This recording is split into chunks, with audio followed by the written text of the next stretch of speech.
Hello, everybody, and welcome to Penguins to Go, your daily dose of Pittsburgh Penguins news and analysis. You can find us on YouTube at Inside the Penguins or anywhere you get your podcasts from. I'm your host, Nick Brlansky, and the Pittsburgh Penguins are now on a season-long 7-game win streak after an impressive victory in Sunrise, Florida over the Florida Panthers 4-2. We are awaiting the injury news on Evgeny Malkin after scoring a goal off of his knee, thanks to a Sidney Crosby shot, but we got positive early results from the Pittsburgh Penguins and early reports from the Pittsburgh Penguins as well. But that's not what I'm here to talk about today. Today, I want to tell you about the Penguins' key to Stanley Cup contention in 2023. Obviously, there's not just one factor that plays into winning the Stanley Cup. You need to have health at the right time. You need to have talent, obviously. And you need to have luck. And that does go into the first one, and luck with injuries. But also, general managers always look to add that one extra piece that's going to push their team right over the line. We've seen it in Penguins past. Marian Hossa in 2008. In 2009, you look around and you say, well, they really didn't add too many big pieces to that team. You know, they traded around. They got guys like Chris Kunitz, a little bit more under the radar guys. But then you see 2013 playoffs, you had Jerome McGinley and et cetera, et cetera. I digress. But GMs always want that extra piece, usually around the trade deadline. But the thing with the Pittsburgh Penguins is they kind of already have that piece. Ron Hextall already acquired that piece last season, and that's Rickard Rakell. If you look at what he's been able to do this year, Rakell has 12 goals and 19 points in 30 games played. And then the Penguins are 15-1-2 when he plays with Sidney Crosby and Jake Guentzel. If you go back and watch that game last night, or if you watched it live, you could clearly tell that the best line on the ice, as it should be, was the Penguins' first line.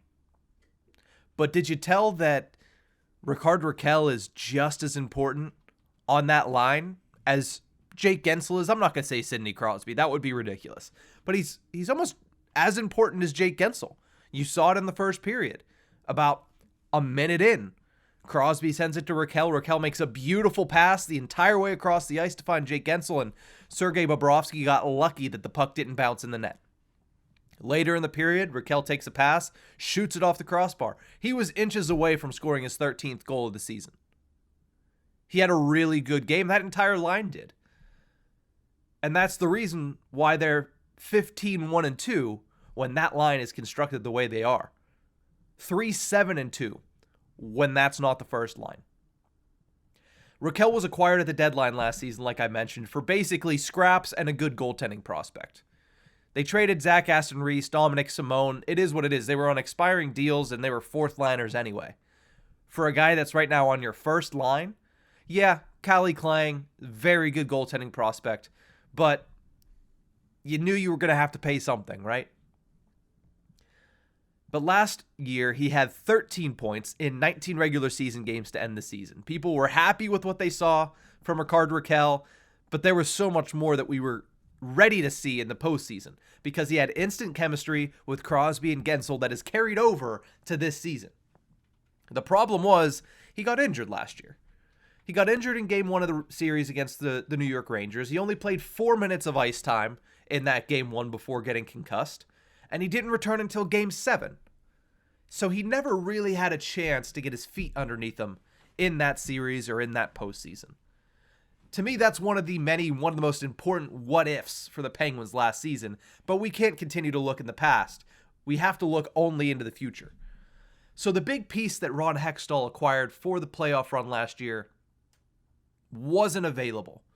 So what did he do? He went out there, saw what the marketplace was going to be, because if you look around the league right now, there's no one making trades. And Ron Hextall's trying. He's actively attempting, we've seen reports, actively shopping Kasperi Kapanen right now. Busy trying to trade Kasperi Kapanen. Now with Jason Zucker injured, that might change that. Story for another day. In the offseason, Apparently, he offered P.O. Joseph, who's one of the Penguins' best defensemen, to all 31 teams. No dice. The trade market is very slow right now as a result of the salary cap not going up, but player salaries going up 3 years in a row. So everybody's extremely careful not to make the wrong move, which is why a lot of the trades haven't happened yet. Brock Besser trade, Bo Horvat trade, basically every trade coming out of Vancouver. But Hextall kind of saw the way this was going. Re-signs Rickard Rakell to a 6-year deal worth $5 million a year, which, as far as the price is concerned, is a bargain. The years is a little long, like I said in the offseason. But right now, who cares? Your best chance to win a Stanley Cup is your next chance to win the Stanley Cup, which is this season. So he goes out and gets Rakell. That was Hextall's big piece. He won't have the cap flexibility to get one this season. No matter what you think about him trading away all of the bad players on big contracts for the Penguins, that's not going to happen. He'll be lucky if he can get rid of one. Maybe Kapanen, maybe Dumoulin, maybe McGinn. One of these guys. But even so, is it going to create enough cap flexibility to add a piece that's going to bring you what re-signing Rickard Rakell brought you? No, that's not going to happen. That could be partly why he swung so hard with this deal, why he threw out 6 years to Rickard Rakell.